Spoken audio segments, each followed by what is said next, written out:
Hello, ഞാൻ Sona, hale and ഹാപ്പിനെസ്സിലെ consultant psychologist ആണ്. ഇന്ന് ഞാൻ ഡിസ്കസ് ചെയ്യാൻ വേണ്ടി പോകുന്നത് സ്കിസോയിഡ് പേഴ്സണാലിറ്റി ഡിസോർഡറിനെ പറ്റിയിട്ടാണ്. സ്കിസോയിഡ് പേഴ്സണാലിറ്റി ഡിസോർഡർ എന്ന് പറയുന്നത് ക്ലസ്റ്റർ എയിൽ വരുന്നതാണ്.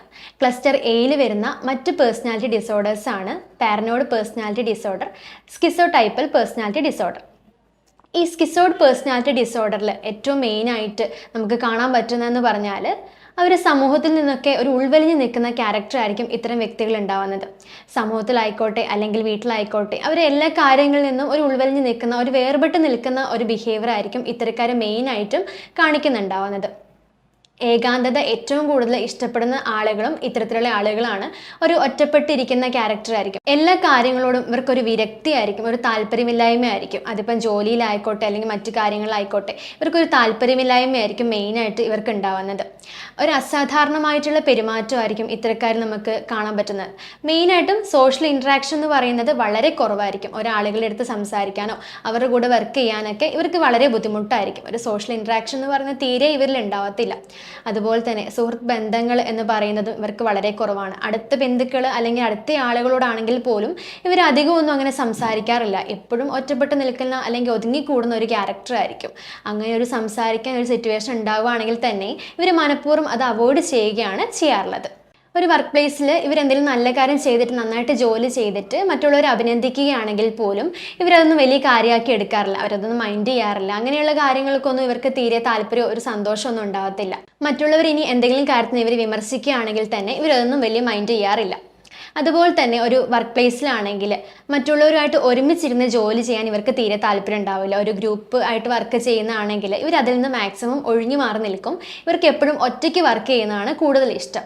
അതുകൊണ്ട് തന്നെ ഇവർ നൈറ്റ് ഷിഫ്റ്റ് ഒക്കെയാണ് കൂടുതൽ എടുക്കാറുള്ളത്. അതാകുമ്പോൾ ആരെയും അധികം ആൾക്കാരെ കാണേണ്ട ആവശ്യമില്ല, അവരോട് ജോലി ചെയ്യേണ്ട ആവശ്യമില്ല, ഒറ്റയ്ക്ക് ഇരുന്ന് ചെയ്യാലോ എന്ന് വിചാരിച്ച് അത്രയ്ക്കും ആളുകളുമായിട്ട് ഒരു കമ്മ്യൂണിക്കേഷൻ ഇല്ലാത്ത ആളുകളായിരിക്കും ഇത്തരത്തിലുള്ള സ്കിസോയിഡ് പേഴ്സണാലിറ്റി ഡിസോർഡറുള്ള വ്യക്തികൾ. ഇനി ഇവർ ചെയ്യുന്ന ജോലിയിലാണെങ്കിൽ തന്നെ ചില സമയത്ത് ഇവർക്ക് സാറ്റിസ്ഫാക്ഷൻ ഉണ്ടാവത്തില്ല, ഒരു സംതൃപ്തി ഉണ്ടാവത്തില്ല. ആ ചെയ്യുന്ന ജോലിയിലൊന്നും ഒരു സന്തോഷം കണ്ടെത്താൻ പറ്റാത്ത ഒരു അവസ്ഥയും ഇവരിൽ കണ്ടുവരാറുണ്ട്. അതുപോലെ തന്നെയാണ് ഇത്തരത്തിലുള്ള വ്യക്തികൾ അവരുടേതായിട്ടുള്ള ഒരു സ്വപ്ന ലോകത്തിലായിരിക്കും ജീവിക്കുന്നുണ്ടാവുന്നത്. അവരുടേതായിട്ടുള്ള കാര്യങ്ങൾ മാത്രം നോക്കി, സ്വന്തം കാര്യങ്ങൾ മാത്രം നോക്കി ജീവിക്കുന്ന ആളുകളായിരിക്കും. അതുകൊണ്ട് തന്നെ മറ്റുള്ളവർ എന്ത് ചെയ്യുന്നു അവരുടെ കാര്യങ്ങൾ അന്വേഷിക്കാനോ അല്ലെങ്കിൽ അങ്ങനെയുള്ള കാര്യങ്ങളൊന്നും ഇവർക്ക് തീരെ താല്പര്യം ഉണ്ടാവത്തില്ല. എമ്പതി എന്ന് പറയുന്നത് ഇവരിൽ തീരെ ഉണ്ടാവത്തില്ല. ഇവർക്കുള്ള ഇമോഷൻസ് ഒക്കെ ഇവർ വളരെ കുറവായിട്ടായിരിക്കും എക്സ്പ്രസ് ചെയ്യുന്നുണ്ടാവുന്നത്. ഇപ്പോൾ ഒരു സന്തോഷം ആയിക്കോട്ടെ അല്ലെങ്കിൽ ഒരു സങ്കടം ആയിക്കോട്ടെ അതൊന്നും മറ്റുള്ളവരുടെ മുന്നിൽ എക്സ്പ്രസ് ചെയ്യാനും ഇവർക്ക് തീരെ താല്പര്യം ഉണ്ടാവത്തില്ല. മറ്റുള്ളവരിൽ നിന്ന് ഒരു ഒതുങ്ങിക്കൂടുന്ന ക്യാരക്ടർ ആയതുകൊണ്ട് തന്നെ ഇവർക്കിപ്പോൾ എവിടെയെങ്കിലും പുറത്തൊക്കെ പോകണമെങ്കിൽ തന്നെ ഇവർ ഒറ്റയ്ക്കായിരിക്കും പോകുന്നത്. ആരെ ആശ്രയിക്കാനുള്ള ഒരു ചാൻസും ഇവരിൽ ഉണ്ടാവുന്നില്ല. നേരത്തെ പറഞ്ഞ പോലെ തന്നെ ക്ലോസ് ഫ്രണ്ട്സ് ഒക്കെ ഇവർക്ക് വളരെ കുറവായിരിക്കും. അത്ര അടുത്ത ബന്ധുക്കാരോട് മാത്രമേ ഇവർ കുറച്ചെങ്കിലും സംസാരിക്കുന്നുണ്ടാവത്തുള്ളൂ. അതുപോലെ തന്നെയാണ് ഇത്തരത്തിലുള്ള വ്യക്തികൾക്ക് മറ്റുള്ളവരായിട്ട് ഒരു അറ്റാച്ച്മെന്റ് ഇല്ലാത്തത് കൊണ്ട് തന്നെ ഇവർക്ക് റിലേഷൻഷിപ്പിലോ കല്യാണത്തിലോ അങ്ങനെയുള്ള കാര്യങ്ങളിലൊന്നും തീരെ ഇൻട്രസ്റ്റ് ഉണ്ടാവത്തില്ല. ഇവർ ചിരിക്കുന്നതൊക്കെ തന്നെ വളരെ റെയർ ആയിട്ടായിരിക്കും. അങ്ങനെ ചിരിക്കണമെങ്കിൽ തന്നെ അവർക്ക് അത്രയ്ക്ക് ഇഷ്ടപ്പെട്ട ഒരു സാഹചര്യം വന്നിട്ടുണ്ടെങ്കിൽ മാത്രമേ അവരങ്ങനെ സന്തോഷം കണ്ടെത്താറുള്ളൂ. വളരെ ചില കാര്യങ്ങളിൽ മാത്രമേ അവർ സന്തോഷം കണ്ടെത്താറുള്ളൂ എന്നതാണ് ഇവരുടെ മറ്റൊരു പ്രധാനപ്പെട്ട കാര്യം എന്ന് പറയുന്നത്.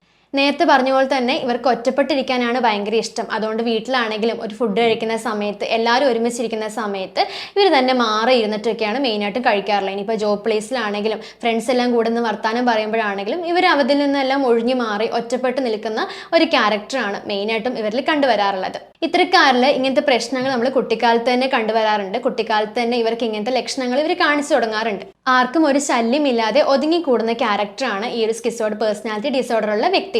മെയിനായിട്ടും ഈ ഒരു സ്കിസോയിഡ് പേഴ്സണാലിറ്റി ഡിസോർഡർ ഉണ്ടാവാനായിട്ടുള്ള കാരണങ്ങൾ എന്ന് പറയുന്നത് ഒന്നാമതായിട്ട് ജനറ്റിക് ഫാക്ടേഴ്സ് തന്നെയാണ്. ജനിതകപരമായിട്ടുള്ള കാര്യങ്ങൾ നമ്മുടെ പേരൻസിനോ ഗ്രാൻഡ് പേരൻസിനോ ഇതുണ്ടെന്നുണ്ടെങ്കിൽ തീർച്ചയായിട്ടും അത് കുട്ടികളിലേക്കൊക്കെ കൈമാറ്റം ചെയ്ത് വരാറുണ്ട്. അതുകൊണ്ട് തന്നെ ഇത് മാറാനായിട്ടും ഒരുപാട് സമയം എടുക്കുന്നു. രണ്ടാമതായിട്ട് എൻവിറോൺമെന്റൽ ഫാക്ടേഴ്സ് ആണ്. നമ്മുടെ ജീവിത സാഹചര്യങ്ങൾ, നമ്മൾ ജീവിക്കുന്ന ചുറ്റുപാടും ഇതിലൊരു കാരണം തന്നെയാണ്. നമുക്കിനി എങ്ങനെയൊക്കെ ഇതിനെ മാനേജ് ചെയ്യാൻ വേണ്ടി പറ്റും?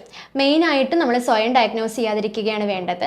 അതുപോലെ തന്നെ സൈക്കോതെറാപ്പി, കോഗ്നിറ്റീവ് ബിഹേവിയർ തെറാപ്പി ഒക്കെ നമ്മൾ ചെയ്യാറുണ്ട്. ഇനി ഡിപ്രഷൻ, ആൻസൈറ്റി ഒക്കെ റെഡ്യൂസ് ചെയ്യുന്ന ആൻറ്റി ഡിപ്രസൻസും കൊടുക്കാറുണ്ട്. ഗ്രൂപ്പ് തെറാപ്പിയിലൊക്കെ മാക്സിമം ഇൻവോൾവ് ചെയ്യുന്നത് നല്ലതാണ്. നിങ്ങൾക്കോ നിങ്ങളുടെ ഫ്രണ്ട്സിനോ ആർക്കെങ്കിലും ഈ ഒരു പ്രശ്നം കൊണ്ട് ബുദ്ധിമുട്ടുന്നുണ്ടെങ്കിൽ തീർച്ചയായിട്ടും നല്ലൊരു മെൻ്റൽ ഹെൽത്ത് പ്രൊഫഷനെ കണ്ട് അവരുടെ ഹെൽപ്പ് ചോദിക്കാനാണ് വേണ്ടത്. വീണ്ടും അടുത്ത ഇൻഫോർമേറ്റീവ് ആയിട്ടുള്ള വീഡിയോ ആയിട്ട് കാണാം. Thank you.